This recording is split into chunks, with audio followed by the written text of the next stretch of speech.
দেখো এখানে উদাহরণ 7 নম্বরটা, একটি আয়তাকার ঘরের পরিসীমা একটি বর্গাকার ঘরের পরিসীমার সমান। আয়তাকার ঘরের দৈর্ঘ্য প্রস্থের 3 গুণ, অর্থাৎ এখানে প্রস্থ যা হবে দৈর্ঘ্য কত গুণ হবে? 3 গুণ হবে। হ্যাঁ, অর্থাৎ তোমার প্রস্থ যদি 2 হয় তাহলে দৈর্ঘ্য কত হবে? 3 গুণ, 3 গুণে 6। হ্যাঁ, প্রতি বর্গমিটারে 75 টাকা ধরে ঘরের মেঝে কার্পেট দিয়ে মুড়তে মোট 11,025 টাকা ব্যয় হয়। কত টাকা? 11,025 টাকা ব্যয় হয়। এখন দেখো এখানে কিন্তু আমরা প্রতিটা স্টেপ এখানে পেয়ে গেলাম। এখানে বলছে 1 বর্গমিটারে খরচ হয় কত টাকা? 75 টাকা। আর মোট জমিতে কার্পেট দিতে খরচ হয় কত? 11,025 টাকা। তাহলে এখানে কিন্তু আমরা ইজিভাবে মোট জমির পরিমাণ বের করতে পারবো। কত বর্গমিটার বের করতে পারবো না, কারণ যে এখানে অলরেডি 1 বর্গমিটারের পরিমাণ দেওয়া আছে। হ্যাঁ, তাহলে এখানে কি 11,025 ডিরেক্টলি 75 দ্বারা ভাগ করলে কি আমরা মোট জায়গার পরিমাণ পেয়ে যাচ্ছে, এটা স্বাভাবিক কথা। হ্যাঁ, মোট টাকা তো দেওয়া আছে, আর একটি 1 বর্গমিটারের পরিমাণ দেওয়া আছে। বুঝতে পারছো? এখন ধর ক নম্বরে কী বলছে? প্রস্থকে ক ধরে আয়তাকার ঘরের ক্ষেত্রফল ক এর মাধ্যমে বের করো। কি বলছে?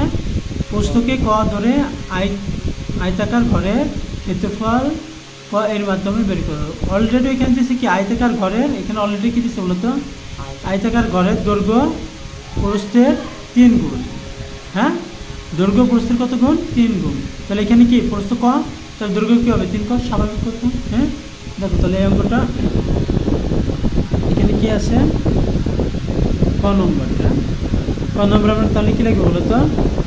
প্রস্থ কত দেওয়া আছে? প্রস্থ দেওয়া আছে ক মিটার, কারণ দুটো মিটার ছিল, ঠিক না? প্রস্থ কিসে দেওয়া আছে? ক মিটারে। হ্যাঁ, তাহলে দৈর্ঘ্য কী হবে? দৈর্ঘ্য কী হবে বলো তো? এখানে দৈর্ঘ্য কী বলছে? দৈর্ঘ্য কী বলছে? প্রস্থের 3 গুণ। দৈর্ঘ্য কী বলছে? প্রস্থের, এখানে কি বলছে? দৈর্ঘ্য প্রস্থের কত গুণ? 3 গুণ। তাহলে এখানে কী হবে? দৈর্ঘ্য কী হবে বলো তো? 3 ক মিটার। এটি বুঝছো? 3 ক মিটার। হ্যাঁ, আমাদের কি বলছে? আয়তাকার ঘরের ক্ষেত্রফল, ঠিক না? তাহলে লিখবতে আয়তাকার ঘরের ক্ষেত্রফল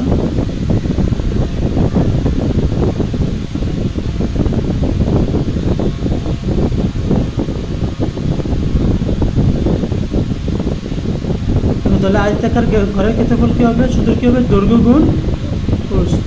দৈর্ঘ্য গুণ প্রস্থ। এখানে দৈর্ঘ্য কত দেওয়া আছে বলো তো? 3 ক, সরি, হ্যাঁ 3 ক, আর প্রস্থ কত? ক। দৈর্ঘ্য স্থানে কী লিখবো? 3 ক। হ্যাঁ, আর প্রস্থ স্থানে কী লিখবো বলো তো? ক। এটা কি ছিল? মিটার। আর আমরা জানি ক্ষেত্রফল কিসে থেকে?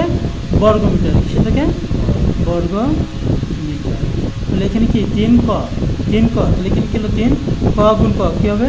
ক স্কোয়ার।